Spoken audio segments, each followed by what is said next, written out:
Alathur rotary ക്ലബിന്റെ നേതൃത്വത്തിൽ സൗജന്യ മെഡിക്കൽ ക്യാമ്പ് സംഘടിപ്പിച്ചു. ഇരട്ടക്കുളം അസീസിയ ഹോസ്പിറ്റലുമായി സഹകരിച്ചാണ് സൗജന്യ മെഡിക്കൽ ക്യാമ്പ് സംഘടിപ്പിച്ചത്. അസീസിയ ഹോസ്പിറ്റലിലെ ഡോക്ടർ ബിനു അലക്സ് ഉദ്ഘാടനം നിർവഹിച്ചു. ഈ ക്യാമ്പ് എന്ന് പറഞ്ഞു കഴിഞ്ഞാൽ ആലത്തൂർ റോട്ടറി ക്ലബും അസീസിയ ഹോസ്പിറ്റലും തമ്മിൽ കമ്പൈൻഡ് ആയിട്ട് നടത്തുന്ന ഒരു പ്രോഗ്രാമാണ്. അദ്ദേഹം പറഞ്ഞതുപോലെ തന്നെ റോട്ടറി ക്ലബ്ബ് 1905 ഉണ്ടായ പോൾ ഹാരിസ് ആയിട്ട് തുടങ്ങിയ ഒരു ചാരിറ്റബിൾ ഇൻസ്റ്റിറ്റ്യൂഷനാണ്.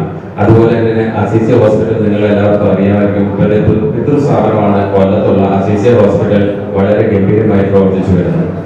ഇപ്പോൾ നമ്മുടെ പാലക്കാട് ആരോഗ്യസ്ഥിതി മെച്ചപ്പെടുത്തുവാൻ വേണ്ടിയിട്ടും എല്ലാ ലേറ്റസ്റ്റ് ആയിട്ടുള്ള എല്ലാ അതിനൂതന രോഗനിർണയങ്ങളും അതുപോലെ തന്നെ ചികിത്സാ രീതികളും നമ്മുടെ അസീസിയ ഹോസ്പിറ്റൽ സുസജ്ജമാണ്.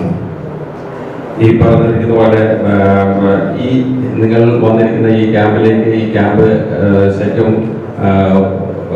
നിങ്ങൾ ഉപയോഗപ്പെടുത്തണമെന്ന് ഞാൻ അഭ്യർത്ഥിക്കുകയാണ്. റോട്ടറി ക്ലബ് പ്രസിഡന്റ് ജയപ്രകാശ് അധ്യക്ഷത വഹിച്ചു.